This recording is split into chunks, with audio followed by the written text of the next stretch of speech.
Tokyo Olympic के quarter final जीतकर भारतीय महिला हॉकी टीम अब सेमीफाइनल में पहुंच चुकी है। महिला हॉकी टीम ने ऑस्ट्रेलिया को 1-0 से हराया है और भारत की ओर से गुरजीत कौर ने इकलौता गोल किया। अब भारत की पुरुष और महिला हॉकी टीम सेमीफाइनल में पहुंच चुकी है। क्वार्टर फाइनल में जीतकर भारतीय महिला हॉकी टीम के खेल मंत्री और साथ ही अनुराग ठाकुर ने बधाई दी। अनुराग ठाकुर ने कहा कि हॉकी की हमारी दोनों ही टीमों ने शानदार प्रदर्शन किया, उसके लिए दोनों टीमों को बहुत बहुत बधाई। पीवी सिंधु ने कांस्य पदक जीता और उससे पहले मीराबाई चानू ने भी पदक जीता व लवलीना ने शानदार प्रदर्शन भी किया और साथ ही मुझे खुशी है कि भारत की बेटियों ने अब तक 2 मेडल जीते हैं। महिला हॉकी टीम की जीत पर पूर्व खेल मंत्री किरण रिजिजू ने भी बधाई दी है। रिजिजू ने कहा कि आज भारत के लिए बहुत बड़ा दिन है। हमारी महिला और पुरुष हॉकी टीम का ओलंपिक सेमीफाइनल में पहुंचना ही अपने आप में इतिहास रचना है। 49 साल बाद भारत ओलंपिक में सेमीफाइनल खेल रहा है। जम्मू कश्मीर के सांबा में फिर से 4 पाकिस्तानी ड्रोन देखे गए हैं। सांबा के एसएसपी राकेश शर्मा ने बताया कि सांबा में भारी और ब्रह्माड़ा इलाके पर 4 जगहों पर देर रात ड्रोन की संदिग्ध गतिविधियों की सूचना मिली।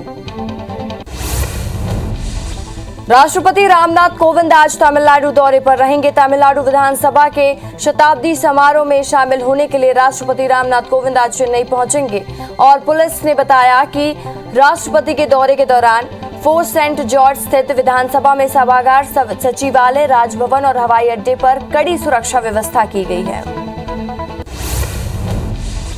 भारत ने रविवार को संयुक्त राष्ट्र सुरक्षा परिषद की अध्यक्षता की जिम्मेदारी संभाल ली है। इस मौके पर यूएन ने भारत के राजदूत टीएस तिरुमूर्ति ने फ्रांस को उसके समर्थन के लिए धन्यवाद दिया है और तिरुमूर्ति ने कहा कि भारत अपनी अध्यक्षता के दौरान 3 हाई लेवल मीटिंग करने जा रहा है, जिसमें से समुद्री सुरक्षा, शांति स्थापना और आतंकवाद का मुकाबला जैसे अहम मुद्दों पर चर्चा होगी। प्रधानमंत्री नरेंद्र मोदी आज वीडियो कॉन्फ्रेंस के माध्यम से डिजिटल भुगतान के लिए ई-रूपी की शुरुआत करेंगे और प्रधानमंत्री कार्यालय से जानकारी दी गई है। पीएमओ ने बताया कि ई-रूपी डिजिटल भुगतान के लिए कैशलेस और संपर्क रहित माध्यम है। वसूली केस में फंसे महाराष्ट्र के पूर्व गृह मंत्री अनिल देशमुख को ईडी ने एक बार फिर से समन भेजा है। अब ईडी से रडार में उनके बेटे ऋषिकेश भी आ गए हैं और प्रवर्तन निदेशालय ने अनिल देशमुख और उनके बेटे ऋषिकेश देशमुख को एक बार फिर से समन जारी किया और 2 अगस्त यानी आज ईडी मुंबई दफ्तर हाजिर होने को कहा है। मौसम विभाग के मुताबिक आज देश के कई राज्यों में बारिश के आसार हैं। आज मध्य प्रदेश, राजस्थान समेत उत्तराखंड, पश्चिमी उत्तर प्रदेश में भी भारी से बहुत भारी बारिश होने की संभावना है। 1 से 5 अगस्त के दौरान हरियाणा और 2 से 4 अगस्त के दौरान हिमाचल प्रदेश में भारी बारिश की संभावना है। करीब 1.5 साल के बाद छत्तीसगढ़ के सभी सरकारी और निजी स्कूल ऑफलाइन पढ़ाई के लिए आज से खुल जाएंगे। हालांकि सिर्फ 10वीं और 12वीं की क्लासेस ही हो रही हैं। फिलहाल 6वीं, 7वीं और 9वीं और 11वीं की कक्षाएं नहीं लगेंगी। राज्य में 45 केंद्रीय विद्यालयों में भी ऑफलाइन पढ़ाई शुरू हो गई है। पंजाब में भी आज से सभी कक्षाओं के लिए स्कूल खोल दिए गए हैं। लुधियाना में government senior secondary smart school के प्रिंसिपल ने बताया कि हमारा स्कूल डबल शिफ्ट में चल रहा है। आज 40% बच्चे आए हैं। बच्चे और उनके माता पिता में बहुत उत्साह है। हम कोरोना के नियमों का पालन कर रहे हैं। सीएसआईआर के महानिदेशक डॉक्टर शेखर सी मांडे ने कहा है कि कोरोना की तीसरी लहर निश्चित रूप से आ रही है, लेकिन उन्होंने ये अनुमान लगाने से इनकार कर दिया कि कैसे और कब आएगी। उन्होंने कहा कि वैक्सीनेशन और मास्क पहनने से तीसरी लहर की तीव्रता को कम किया जा सकता है। उन्होंने कहा कि वायरस का डेल्टा प्लस वेरिएंट चिंता का विषय नहीं था। दुनिया भर में कोरोना के मामले 19 करोड़ 89 लाख के पार हो गए हैं। वहीं कोरोना से मौत का आंकड़ा 42 लाख 39 हजार के पार हो गया है। दुनिया भर में 17 करोड़ 95 लाख से ज्यादा मरीज कोरोना को हराकर स्वस्थ हो चुके हैं। वहीं दुनिया भर में एक्टिव मामले 1 करोड़ 51 लाख के पार पहुंच गए हैं। हालांकि कोरोना के डेल्टा प्लस वेरिएंट ने कई देशों की चिंता भी बढ़ाई है। देश में एक दिन में कोरोना के 40,627 नए केस मिले हैं। कुल आंकड़ा 3 करोड़ 16 लाख के पार पहुंच गया है। वहीं 424 नई मौत से अब तक 4,24,000 से ज्यादा मरीजों की मौत हो चुकी है। पिछले 24 घंटे की अगर बात करें तो 36,627 मरीज डिस्चार्ज होने के साथ ही आंकड़ा 3 करोड़ 8,49,000 के पार हो गया है। वहीं एक्टिव मरीजों की संख्या घटकर 4,08,000 के पार पहुंच गई है। केरल में पिछले 5 दिनों में 20,000 से ऊपर आए नए केस मिल रहे हैं और साथ ही 24 घंटे में 20,728 नए केसों का आंकड़ा 34,11,000 के पार पहुंच गया। 56 मौत से 16,838 मरीजों की मौत हो चुकी है। 17,792 मरीजों के डिस्चार्ज होने से अब तक 32,26,000 लोग स्वस्थ हुए हैं। हालांकि प्रशासन ने सख्ती बढ़ाते हुए वीकेंड लॉकडाउन का ऐलान किया है। मध्य प्रदेश में 17 नए केस के साथ अब तक 7,91,845 मरीज मिल चुके हैं। वहीं मौत का कुल आंकड़ा 10,513 पहुंच चुका है। प्रदेश में 14 मरीजों के डिस्चार्ज होने से कुल आंकड़ा 7,81,207 पहुंच गया है। राज्य में एक्टिव मरीजों की संख्या 125 पहुंच गई है। इंदौर में 5 और भोपाल में 2 केसेस की पुष्टि हुई है। छत्तीसगढ़ में कोरोना के 214 नए केस से कुल आंकड़ा 10,02,222 पहुंच गया। वहीं एक मौत से अब तक 13,525 मरीज अपनी जान गंवा चुके। 157 मरीजों के डिस्चार्ज होने से कुल आंकड़ा 9,86,778 हो गया है। वहीं एक्टिव मरीजों की संख्या बढ़कर 1,919 हो गई है। रायपुर में केस बढ़कर 39 और साथ ही दुर्ग में 70 केसेस की पुष्टि हुई है। 16 जनवरी से शुरू वैक्सीनेशन अभियान के तहत देश में अब तक 47 करोड़ से ज्यादा लोगों को वैक्सीन लग चुकी है। इसमें 36 करोड़ 68 लाख यानी 28.32% लोगों को पहली डोज लगाई जा चुकी है। वहीं 10 करोड़ 34 लाख यानी लगभग 8% लोगों को दूसरी डोज लगाई जा चुकी है। वहीं देश में रोज 1 करोड़ वैक्सीनेशन का लक्ष्य रखा गया है। छत्तीसगढ़ में दोनों वैक्सीन की डोज लगाई जा रही है। प्रदेश में अब तक 1 करोड़ 23 लाख लोगों को वैक्सीन लग चुकी है। इसमें 33.33% यानी 1 करोड़ लोगों को पहली डोज लगाई जा चुकी है। वहीं 7.5% से ज्यादा यानी 23,51,000 से ज्यादा लोगों को दूसरी डोज लगाई जा चुकी है। रायपुर में मेकाहारा और जिला अस्पतालों में वैक्सीन लगाई जा रही है।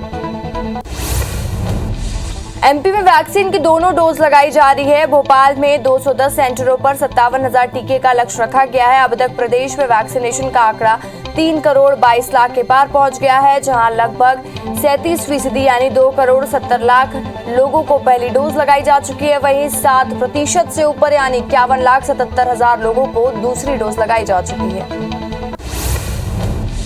छत्तीसगढ़ में खाद की किल्लत को लेकर बीजेपी आज प्रदर्शन करने जा रही है। किसान मोर्चा और सहकारिता प्रकोष्ठ के कार्यकर्ता सहकारी समितियों के ढोल नगाड़ा बजाकर प्रदेश सरकार को जगाएंगे।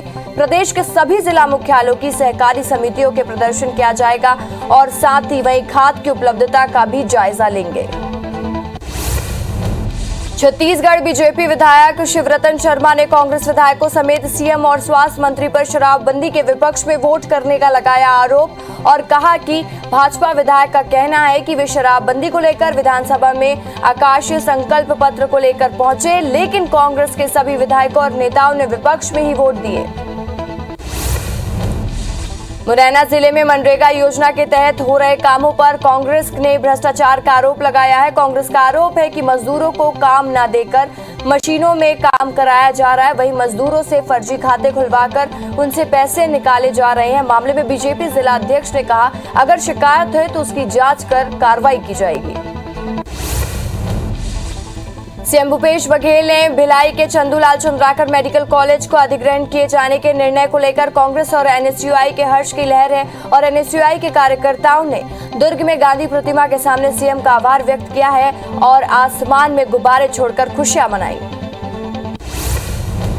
ग्वालियर में पटवारी अपनी 3 सूत्री मांगों को लेकर हड़ताल पर है। वहीं कई कर्मचारी संगठनों का आंदोलन जारी है। प्रदेश में चल रही हड़ताल का असर अब जिले में भी देखने को मिल रहा है। पटवारी अपनी मांगों को लेकर लगातार प्रदर्शन कर रहे हैं। बलौदाबाजार के श्री सीमेंट प्लांट में हुई हादसे के बाद सैकड़ों ग्रामीण और कार्यकर्ताओं ने मोर्चा खोल दिया है। श्री सीमेंट प्लांट के सामने जिला पंचायत अध्यक्ष धरने पर बैठ गए हैं और प्लांट प्रबंधन पर कार्रवाई की मांग कर रहे हैं। बता दें कि प्लांट में 26 जुलाई को हादसा हुआ था, जिसमें 2 लोगों की मौत हो गई थी। भाटापारा में सहकारी समितियों के प्रबंधन और कर्मचारियों की हड़ताल जारी है। सहकारी समितियों के कर्मचारी पिछले 24 जुलाई से अपनी 5 सूत्री मांगों को लेकर आंदोलन कर रहे हैं, जिसके कारण किसानों को परेशानी का सामना करना पड़ रहा है। किसान खाद बीज के लिए भटक रहे हैं। मध्य प्रदेश के कई जिलों में भारी बारिश हो रही है। मौसम विभाग ने रेड और ऑरेंज अलर्ट जारी कर दिया। ग्वालियर चंबल संभागों सहित नीमच मंदसौर में भारी से अति भारी बारिश हो सकती है। इन क्षेत्रों में रेड अलर्ट जारी है। वहीं रीवा, सागर, आगर, भोपाल और संभागों के लिए जिलों में भारी बारिश का अलर्ट जारी किया गया है। नक्सलियों ने शहीदी सप्ताह के 5वें दिन दोखंदूल के लिए लकड़ी में स्मारक में स्थापना के साथ ही विकासखंड मुख्यालय और के बाजारों पर बड़ी मात्रा में बैनर पोस्टर लगाए। और गौरतलब है कि नक्सली लगातार अपने मारे गए साथियों का स्मारक बना रहे हैं और सेना के जवान उसे ध्वस्त करने में जुटी हुई है। इंदौर शहर में जहरीली और नकली शराब पीकर मरने वालों की संख्या 5 हो गई है। अभी आबकारी पुलिस ने इस मामले में शहर के अलग अलग क्षेत्रों में कार्रवाई की है और जब्त की गई शराब के सैंपल लैब टेस्ट के लिए भेजे गए हैं। रिपोर्ट आने के बाद आरोपियों के खिलाफ सख्त से सख्त कार्रवाई की जाएगी।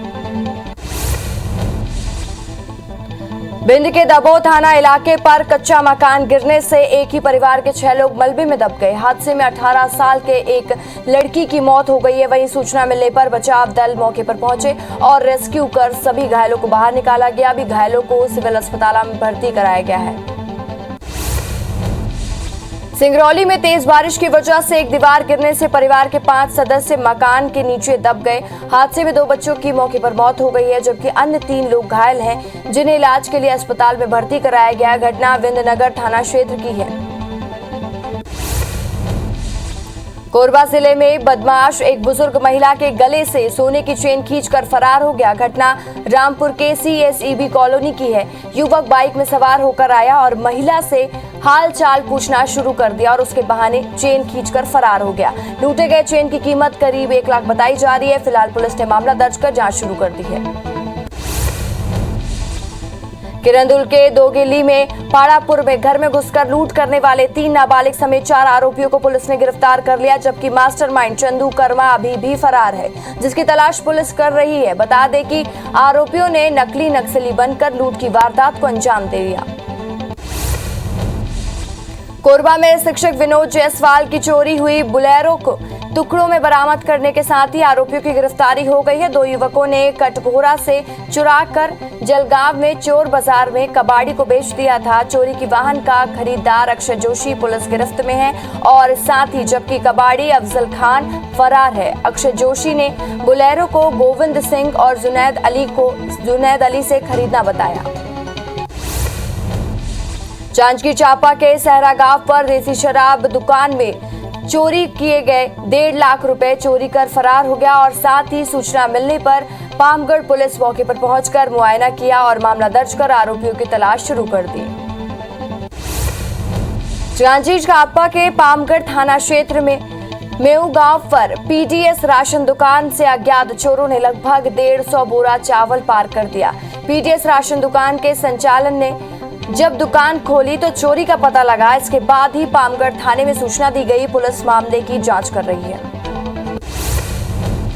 दुर्ग SP के निर्देश पर पुलिस ने भिलाई की एल इंजीनियर के घर छापेमार कार्रवाई की। इस दौरान 3 लाख रुपए की कबाड़ को जब्त किया गया। साथ ही पुलिस ने फरार आरोपी प्रेम साहू को भी गिरफ्तार कर लिया है और आरोपी पिता ललित साहू को पुलिस पहले ही गिरफ्तार कर चुकी है।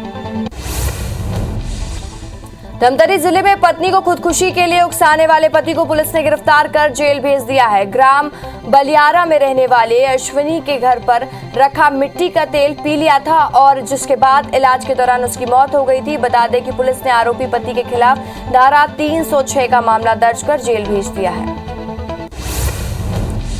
शहर के मालवीय रोड में 2 शातिर ठगों ने 70 वर्षीय महिला की दिन दहाड़े उसको ठग लिया। पता पूछने और भूख लगने के बहाने महिला से जेवरात उतरवा लिए और सोने की 1.5 तोला की चेन और अंगूठी लेकर वहां से फरार हो गए। कोतवाल इलाके में पूरी घटना CCTV कैमरे में कैद हो गई।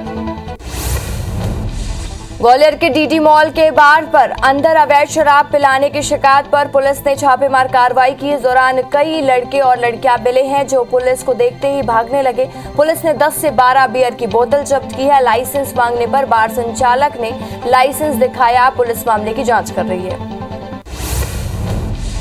ग्वालियर में पिस्टल की नोक पर फ्री में शराब लेने पर बदमाशों को पुलिस ने धर दबोचा है। इंडक मैदान पर करीब और साथ ही वहीं स्थित अंग्रेजी शराब दुकान में दो बदमाश शराब लेने पहुंचे थे। शराब लेने के बाद दुकानदार ने पैसे मांगे तो वहीं पिस्टल दिखाकर बदमाश धमकी देकर भाग निकले।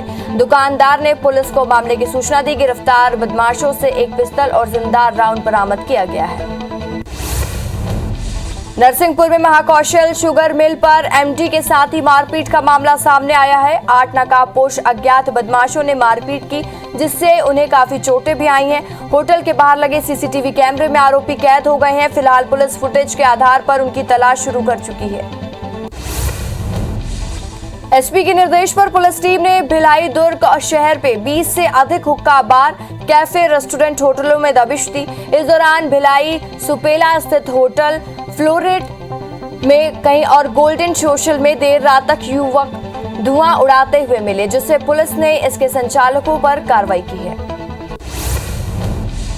इंदौर में शराब ठेकेदार पर गोलीकांड के आरोपी चिंटू ठाकुर गैंगस्टर सतीश भाऊ और उसके साथी रितेश को पुलिस ने कोर्ट में पेश किया, जहां कोर्ट ने चिंटू ठाकुर और सतीश भाऊ को 2 दिन के पुलिस रिमांड पर भेज दिया है। वहीं रितेश को न्यायिक हिरासत में भेज दिया गया है। कोरबा में पुलिस हिरासत में युवक की मौत के बाद एसपी ने लापरवाही बरतने वाले पुलिस अधिकारियों पर कार्रवाई की है। एसपी भोजराम पटेल ने कतराल और साथ ही थाना प्रभारी अनिल पटेल, सहायक उप निरीक्षक माधव तिवारी, मनोज तिवारी समेत 6 पुलिसकर्मियों को लाइन अटैच कर दिया है। छतरपुर की सिविल लाइन पुलिस ने नाबालिग के सुसाइड मामले में जांच के बाद फ्री फायर गेम के संचालक पर एफआईआर दर्ज किया है। दरअसल नाबालिग ने ऑनलाइन गेम में 40,000 रुपए हारने के बाद डिप्रेशन में आकर फांसी लगाकर खुदकुशी कर ली थी। पुलिस ने मौके से सुसाइड नोट भी बरामद किया, जिसमें गेम में रुपए हारने की बात लिखी थी। जबलपुर के रिचाई इलाके में दुर्लभ वन्य प्राणी पैगोलिन भटकते हुए एक घर में घुस गया, जिससे परिवार के सदस्य दहशत में आ गए और वन विभाग को सूचना दिया, जिसके बाद वन विभाग की टीम ने मौके पर पहुंचकर उसे पकड़कर वापस छोड़ा जंगल में। कोरिया जिले के मनेंद्रगढ़ में अमृतधारा जलप्रपात पर सैलाब पर है और साथ ही बारिश के चलते हसदेव नदी का जलस्तर भी बढ़ने लगा है, जिससे चलते नदी पर बने जल प्रताप और लबालब दिख रहा है। वहीं पर्यटक भी इस नजारे को देखने के लिए कोरिया पहुंच रहे हैं। गौरेला, पिंडरा, मरवाही जिले में मूर्तिकार अब भी रहस्य के साथ ही हैं और लेकिन फिर भी मूर्तिकार भगवान गणेश और मां दुर्गा की मूर्ति बना रहे। पिछले साल मूर्ति स्थापित करने की अनुमति नहीं दी गई थी। अब इस बार मूर्ति स्थापित होगी या नहीं ये स्पष्ट नहीं है, लिहाजा जिले में मूर्तिकार परेशान नजर आ रहे हैं। भाटापारा में मार्शल आर्ट स्पोर्ट्स एकेडमी से जूडो टीम इवेंट चैंपियनशिप 2021 में एक दिवसीय आयोजन किया गया है, जिसमें लगभग 150 बच्चे हिस्सा लेंगे और साथ ही इस दौरान वरिष्ठ अधिवक्ता Mohan Kesharwani, martial art expert academy के अध्यक्ष अश्विनी शर्मा और जिला जूडो महासंघ के जिला सचिव सुरेश राव उपस्थित रहे। श्योपुर के विजयपुर तहसील में कुआरी नदी उफान पर है, जिसके चलते नदी पर बना पुल डूब गया है। इसके साथ ही धर्मशाला और बस स्टैंड पर बनी दुकानों में पानी भर गया है। वहीं पैलेस में फंसे 30 से 40 लोग फंसे हुए हैं, जिसका रेस्क्यू किया जा रहा है और हालात को देखते हुए पुलिस प्रशासन मौके पर तैनात है। आज सावन का दूसरा सोमवार है। हिंदू धर्म में सावन के महीने का बहुत ही अधिक महत्व होता है। सावन का महीना देवों के देव महादेव को समर्पित होता है। सावन के महीने में विधि विधान से भगवान शंकर की पूजा अर्चना की जाती है। सावन के दूसरे सोमवार का शिव मंदिरों में भक्तों की कतारें लग रही हैं। बैडमिंटन खिलाड़ी पीवी सिंधु ने लगातार दूसरे ओलंपिक में पदक जीतकर इतिहास रच दिया। ब्रॉन्ज मेडल मुकाबले में चीनी खिलाड़ी को हराकर यह उपलब्धि हासिल की है। भारत के लिए इस ओलंपिक में यह दूसरा मेडल है। सिंधु की इस उपलब्धि से पूरे देश में खुशी की लहर है। बता दें कि उन्होंने 2016 रियो ओलंपिक में सिल्वर मेडल जीता था। आज टोक्यो ओलंपिक में भारत के लिए अहम दिन है। भारतीय डिस्कस थ्रो खिलाड़ी कमलप्रीत कौर फाइनल मुकाबला खेलेंगी और डिस्कस थ्रो में फाइनल में पहुंचने वाली पहली भारतीय खिलाड़ी बन चुकी हैं और उनसे हर किसी को गोल्ड की उम्मीद है। उनका मुकाबला शाम 4:30 पर शुरू होगा। टोक्यो ओलंपिक में पहली बार भारतीय घुड़सवार फवाद मिर्जा और इवेंट पर जंपिंग में भाग लिया है। अगर फवाद मिर्जा ये मुकाबला जीतते हैं तो फिर पहले भारतीय होंगे जो इस कदम पर आगे बढ़ेंगे। ओलंपिक में आज 50 metre rifle 3 position qualification round में भारत के संजीव राजपूत और ऐश्वर्य प्रताप सिंह तोमर कोई कमाल नहीं कर पाए हैं। दोनों ही बाहर हो गए हैं। तीनों राउंड में ऐश्वर्य ने कुल मिलाकर 1167 अंक हासिल किए और वो 22वें स्थान पर रहे हैं। वहीं संजीव का प्रदर्शन भी खराब रहा। टोक्यो ओलंपिक में दूती चंद 200 मीटर की रेस से बाहर हो गई हैं और इसी के साथ ही सेमीफाइनल की रेस से बाहर हो गई हैं। उन्होंने हिट 2 में अंतिम स्थान पर जगह बनाई है। 23.85 सेकंड के साथ ही सीजन का अपना सर्वश्रेष्ठ प्रदर्शन दिया, लेकिन फाइनल में पहुंचने के लिए काफी नहीं था। असम और मिजोरम के बीच चल रहे सीमा विवाद के बीच आज प्रधानमंत्री नरेंद्र मोदी असम के सांसद से मिले। प्रधानमंत्री की सांसदों के इस मुलाकात को दोनों राज्यों के बीच शांति स्थापित करने के प्रयास के तौर पर देखा जा रहा है। वहीं केंद्रीय गृह मंत्री अमित शाह ने कल दोनों राज्यों के मुख्यमंत्रियों से फोन पर बात की थी। ईडी ने महाराष्ट्र के पूर्व गृह मंत्री अनिल देशमुख और उनके बेटे ऋषिकेश देशमुख को पेश होने के लिए समन जारी कर दिया है, लेकिन अनिल और ऋषिकेश ईडी नहीं गए। अनिल देशमुख ने ईडी को खत लिखकर इस बात का जिक्र किया और देशमुख ने ईडी के समन पर टाइमिंग को लेकर भी सवाल उठाए हैं। देशमुख ने कहा कि सुप्रीम कोर्ट में मामला लंबित होने के बाद भी उन्हें जो समन किया गया है उससे वो खुश नहीं है। प्रधानमंत्री नरेंद्र मोदी आज वीडियो कॉन्फ्रेंस के माध्यम से डिजिटल भुगतान के लिए ई-रूपी की शुरुआत करेंगे। प्रधानमंत्री कार्यालय में यह जानकारी दी गई। पीएमओ ने बताया कि ई-रूपी डिजिटल भुगतान के लिए कैशलेस और संपर्क रहित माध्यम है। भारत ने रविवार को संयुक्त राष्ट्र सुरक्षा परिषद की अध्यक्षता की जिम्मेदारी संभाल ली है। इस मौके पर यूएन ने भारत के राजदूत टीएस तिरुमूर्ति ने वहीं फ्रांस को उसके समर्थन के लिए धन्यवाद दिया। तिरुमूर्ति ने कहा कि भारत अपनी अध्यक्षता के दौरान 3 हाई लेवल मीटिंग करने जा रहा है, जिसमें समुद्री सुरक्षा, शांति स्थापना और आतंकवाद का मुकाबला जैसे अहम मुद्दों पर चर्चा होगी। जम्मू कश्मीर के सांबा में फिर से 4 पाकिस्तानी ड्रोन देखे गए हैं। सांबा के एसएसपी राजेश शर्मा ने बताया कि सांबा के भारी ब्रह्माड़ा इलाके में 4 जगहों पर देर रात ड्रोन की संदिग्ध गतिविधियों की सूचना मिली है। सीएम शिवराज सिंह चौहान 4 अगस्त को दिल्ली दौरे पर रहेंगे, जहां वह बीजेपी के राष्ट्रीय अध्यक्ष जेपी नड्डा से मुलाकात कर सकते हैं। मध्य प्रदेश में 7 अगस्त को अन्न महोत्सव होने वाला है, जिसको लेकर सीएम केंद्रीय मंत्रियों से चर्चा करेंगे और साथ ही एक हफ्ते में मुख्यमंत्री का ये दिल्ली का तीसरा दौरा है। सीएम शिवराज सिंह चौहान शिवपुरी कलेक्टर से चर्चा किए और इस दौरान विभाग में बारिश की वेतन स्थिति को लेकर प्रोजेक्शन और प्रेजेंटेशन दिया गया।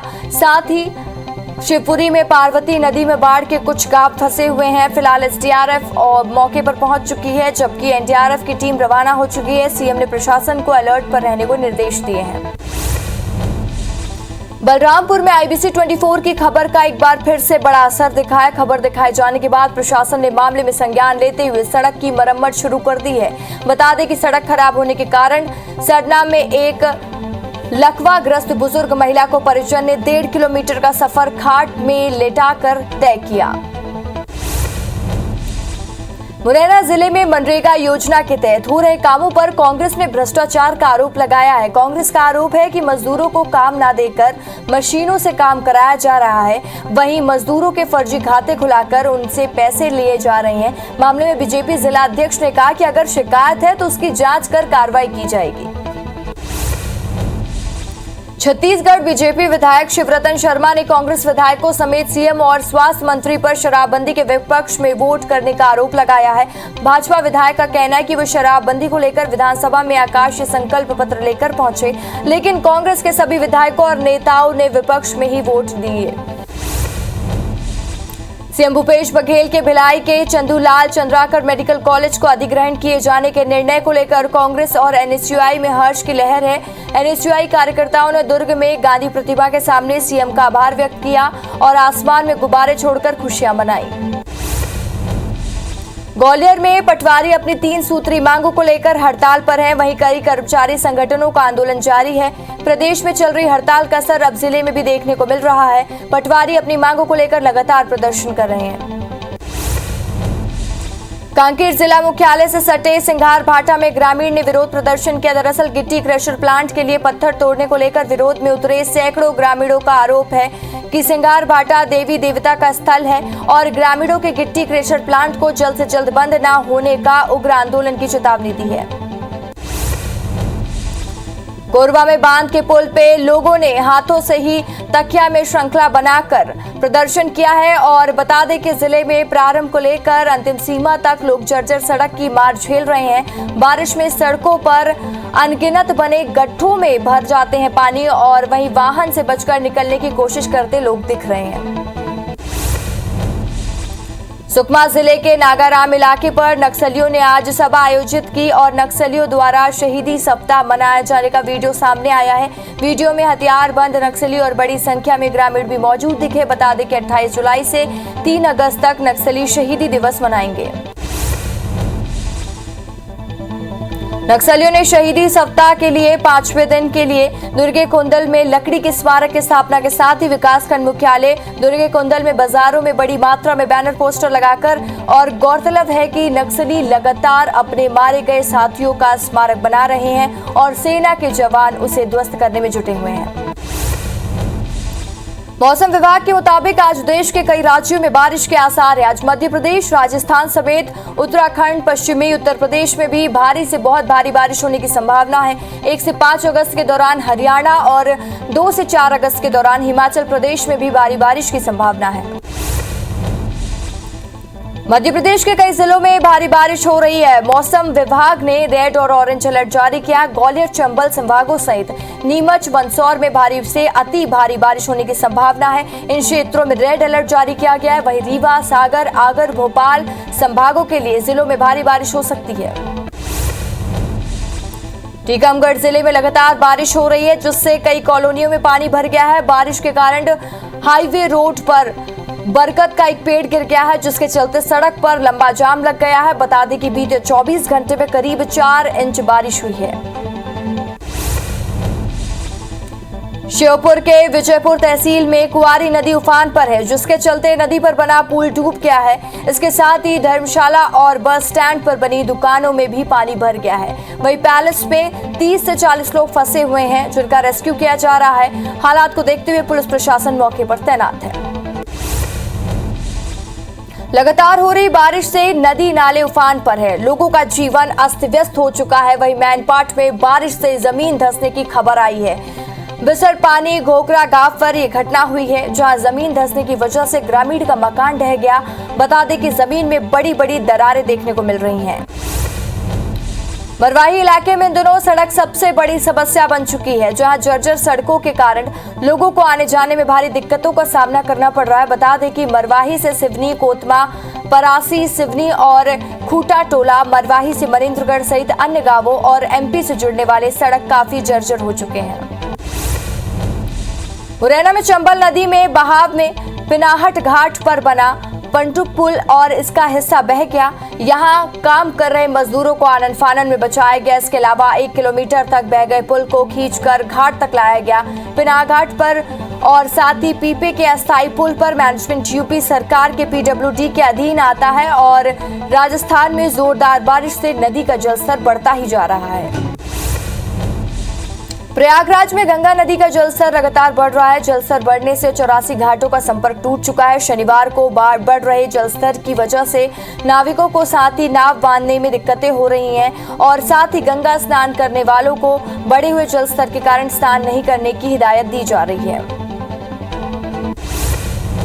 उत्तर प्रदेश के प्रयागराज में भारी बारिश होने की वजह से नदियां उफान पर है। तेज बारिश के चलते यमुना नदी का जलस्तर लगातार बढ़ गया है। स्थानीय लोगों के मुताबिक 2 दिनों से पानी रोज बढ़ रहा है, जिसकी वजह से निचले इलाके पर लोग सुरक्षित जगहों पर पहुंच रहे हैं। करीब 1.5 साल के बाद छत्तीसगढ़ के सभी सरकारी और निजी स्कूल ऑफलाइन खोल दिए गए हैं और आज से खोले गए हैं स्कूल। हालांकि अभी सिर्फ 10वीं और 12वीं की ही क्लासेस हो रही हैं। फिलहाल 6वीं, 7वीं, 9वीं और 11वीं की कक्षाएं नहीं लगेंगी। राज्य में 45 केंद्रीय विद्यालयों में को भी ऑफलाइन कर दिया गया है। पंजाब में भी आज से सभी कक्षों को खोल दिया गया है और लुधियाना में government senior secondary smart school के प्रिंसिपल ने बताया, हमारा स्कूल डबल शिफ्ट में चल रहा है। आज से 40% बच्चे आए हैं और बच्चों और उनके माता पिता में बहुत उत्साह है। हम कोरोना के नियमों का पालन कर रहे हैं। उत्तराखंड राज्य में आज से स्कूल अनलॉक कर दिया गया है। राज्य में फिलहाल 9वीं से 12वीं तक की कक्षाएं खोल दी गई हैं। जो बच्चे स्कूल नहीं पहुंचे उनके लिए ऑनलाइन क्लासेस की व्यवस्था की गई है। पहले दिन स्कूल पहुंचे बच्चों में खासा उत्साह देखने को मिला। उत्तर प्रदेश में इंटरमीडिएट स्कूल 16 अगस्त से 50% क्षमता के साथ खोले जाएंगे और 1 सितंबर से कॉलेज और विश्वविद्यालय खोले जाएंगे। राज्य सरकार ने 5 अगस्त से कॉलेज और विश्वविद्यालय में छात्रों के लिए प्रवेश प्रक्रिया शुरू करने के भी निर्देश दिए हैं। CSIR के महानिदेशक डॉक्टर शेखर सी मांडे ने बताया कि कोरोना की तीसरी लहर निश्चित रूप से आ रही है, लेकिन उन्होंने ये अनुमान नहीं लगाया कि कब आएगी और उन्होंने इनकार कर दिया कि कब आएगी तीसरी लहर। उन्होंने कहा कि वैक्सीन और मास्क पहनने से तीसरी लहर की तीव्रता को कम किया जा सकता है। उन्होंने कहा कि वायरस का डेल्टा प्लस वेरिएंट चिंता का विषय नहीं था। दुनिया भर में कोरोना के मामले 19 करोड़ 89 लाख के पार हो गए हैं। वहीं कोरोना से मौत का आंकड़ा 42 लाख 39 हजार के पार पहुंच गया है। दुनिया भर में 17 करोड़ 95 लाख से ज्यादा मरीज स्वस्थ हो चुके हैं। वहीं दुनिया भर में एक्टिव मामले 1 करोड़ 51 लाख के पार पहुंच गए हैं। हालांकि कोरोना के डेल्टा प्लस वेरिएंट ने कई देशों की चिंता बढ़ाई है। केरल में पिछले 5 दिनों में 20,000 से ऊपर नए केसेस मिले हैं। 24 घंटे में 20,728 केसों से आंकड़ा 34,11,000 के पार हो गया। 56 मौत से 16,838 मरीजों की मौत हो चुकी है। 17,792 मरीजों के डिस्चार्ज होने से कुल आंकड़ा 32,26,000 के पार हो गया है। हालांकि प्रशासन ने सख्ती बढ़ाते हुए वीकेंड लॉकडाउन का ऐलान किया है। मध्य प्रदेश में 17 नए केस के साथ अब तक 7,91,845 मरीज मिले हैं। वहीं मौत का आंकड़ा 10,513 हो गया। प्रदेश में 14 मरीजों के डिस्चार्ज होने से कुल आंकड़ा 7,81,207 पहुंच गया है। राज्य में एक्टिव मरीजों की संख्या घटकर 125 पहुंच गई है। इंदौर में 5 और भोपाल में 2 केसेस की पुष्टि हुई है। छत्तीसगढ़ में कोरोना के 214 नए केसेस से आंकड़ा 10,02,222 पहुंच गया। एक मौत से अब तक 13,525 अपनी जान गंवा चुके हैं। 157 मरीजों के डिस्चार्ज होने से कुल आंकड़ा 9,86,778 हो गया है। वहीं एक्टिव मरीजों की संख्या बढ़कर 1,919 पहुंच गई है। रायपुर में केसेस बढ़कर 39 और दुर्ग में 70 केसेस मिले हैं। 16 जनवरी से शुरू वैक्सीनेशन अभियान के तहत देश में अब तक 47 करोड़ से ज्यादा लोगों को वैक्सीन लगाई जा चुकी है। इसमें से 36 करोड़ 68 लाख यानी 28.32% लोगों को पहली डोज लग चुकी है। वहीं 10 करोड़ 34 लाख यानी लगभग 8% लोगों को दूसरी डोज लगाई जा चुकी है। वहीं देश में रोज 1 करोड़ वैक्सीनेशन का लक्ष्य रखा गया है।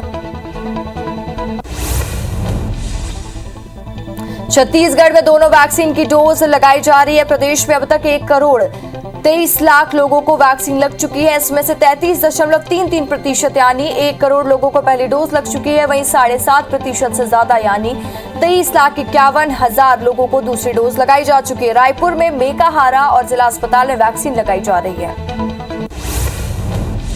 एमपी में वैक्सीन की दोनों डोज लगाई जा रही है। भोपाल में 210 सेंटर बनाए गए हैं। 57,000 टीके का लक्ष्य रखा गया। अब तक प्रदेश में वैक्सीनेशन का आंकड़ा 3 करोड़ 22 लाख के पार हो गया है, जहां लगभग 37% यानी 2 करोड़ 70 लाख लोगों को पहली डोज लगाई जा चुकी है। वहीं 7% के ऊपर यानी 51,77,000 लोगों को दोनों डोज लगाई जा चुकी है। कोरोना वैक्सीन की एक और खेप रायपुर पहुंच गई है। स्वास्थ्य विभाग के मुताबिक 14 बॉक्सों में कोवैक्सीन की 70,000 डोज रायपुर पहुंची है, जिसमें से टीकाकरण में और तेजी आएगी। बता दें कि छत्तीसगढ़ में अब तक 1 करोड़ 23 लाख लोगों को वैक्सीन लग चुकी है। हिमाचल प्रदेश में भी आज से 10वीं 12वीं कक्षा के लिए स्कूल खोल दिए गए हैं। लंबे समय के बाद स्कूल खोलने में बच्चों ने खुशी जाहिर की है और बच्चों ने बताया कि ऑनलाइन क्लासेस के मुकाबले कक्षा में उपस्थित रहकर पढ़ाई करना ज्यादा समझ आता है। शिवराज कैबिनेट की बैठक 3 अगस्त को यानी कल सुबह 11:30 बजे होगी। बैठक में कई अहम प्रस्तावों को मंजूरी मिलेगी। बैठक में 7 अगस्त को होने वाले अन्न महोत्सव के प्रेजेंटेशन भी दिए जाएंगे। वहीं अवैध शराब को लेकर मध्य प्रदेश सरकार कैबिनेट के कई कानूनों का प्रस्ताव लाएगी। सीएम भूपेश बघेल ने अपने निवास कार्यालय में पंडित रविशंकर शुक्ल और विद्याचरण शुक्ल की जयंती पर उन्हें नमन किया। उन्होंने दोनों महान व्यक्तियों को छत्तीसगढ़ के विकास में और उनके योगदान के लिए स्मरण करते हुए कहा कि पुरोधा के रूप में हुई है, उनकी सीख हमेशा हमारे मार्ग पर प्रस्तुत रहेगी। कांकेर जिले में कार और ट्रक की टक्कर हो गई। हादसे में 2 लोग घायल हो गए हैं, जिन्हें इलाज के लिए अस्पताल में भर्ती कराया गया है। जानकारी के मुताबिक सिलकेर बाबले में प्रतिनिधिमंडल सीएम से मिलने राजधानी रायपुर गया हुआ था, जहां से लौटते वक्त नथिया नवगांव के पास यह हादसा हो गया। भिंड के दबोह थाना इलाके में कच्चा मकान गिरने से एक परिवार के 6 लोग मलबे में दब गए। हादसे में 18 साल की एक लड़की की मौत हो गई है। वहीं सूचना मिलने पर बचाव दल मौके पर पहुंचे और रेस्क्यू कर सभी घायलों को बाहर निकाला। सभी घायलों को सिविल अस्पताल में भर्ती कराया गया है। जबलपुर के कोतवाली थाना क्षेत्र में युवक की बेरहमी से हत्या करने वाले 2 आरोपियों को पुलिस ने गिरफ्तार कर लिया। बता दें कि देर रात 2 बदमाशों ने एक युवक की चाकू मारकर हत्या कर दी थी और वारदात को अंजाम दिया था। इंदौर शहर में जहरीली और नकली शराब पीकर मरने वालों की संख्या 5 हो गई है। वहीं आबकारी पुलिस ने इस मामले में शहर के अलग अलग क्षेत्रों में कार्रवाई की है और जब्त की गई शराब के सैंपल लैब टेस्ट के लिए भेज दिया है। रिपोर्ट आने के बाद आरोपियों के खिलाफ सख्त कार्रवाई की जाएगी।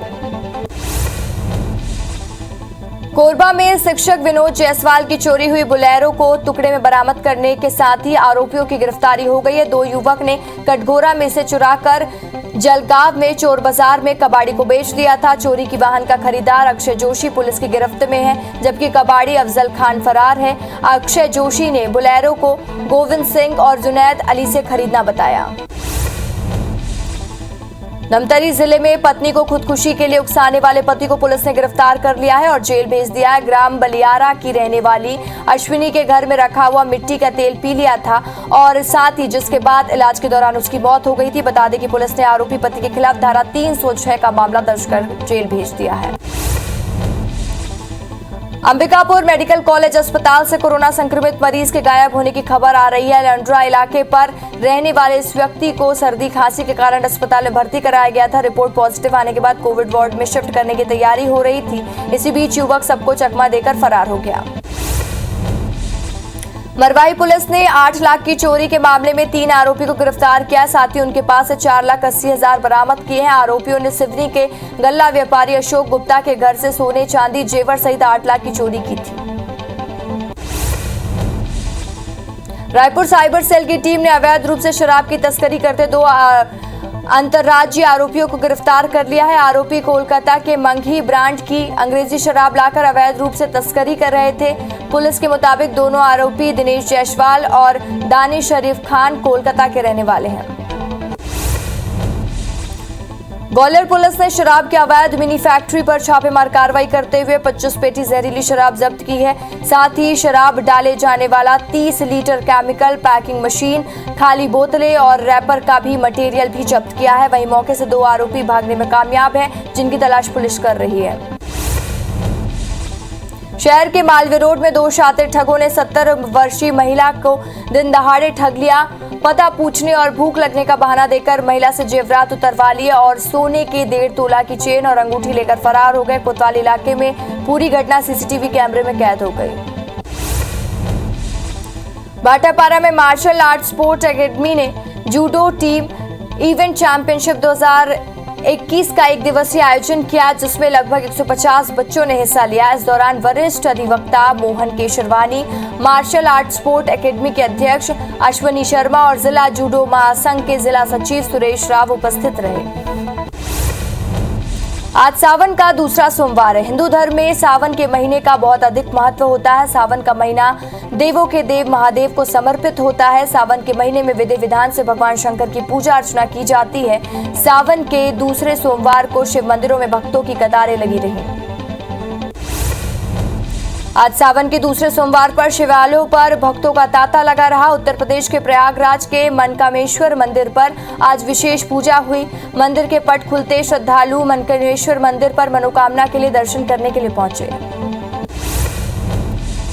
आज सावन के महीने का दूसरा सोमवार है। दूसरे सोमवार पर भी भक्तों की आस्था से मंदिर का माहौल भक्तिमय रहा। आज मेरठ के मंदिर पर श्रद्धालु बड़ी संख्या में पूजा अर्चना के लिए पहुंचे। भक्तों ने संकट का समय जल्द कट जाने की कामना की। केरल के पंचायत की पहाड़ियों में नीले रंग के नील कुरिंजी के फूल निकले हैं। ये फूल 12 साल में एक बार खिलता है और पहाड़ियों में फूल के खिलने से स्थानीय लोग मौसम का अंदाजा भी लगाते हैं। फूल खिलने से इलाके में ऐसा लग रहा है कि मानो प्रकृति श्रृंगार कर रही हो।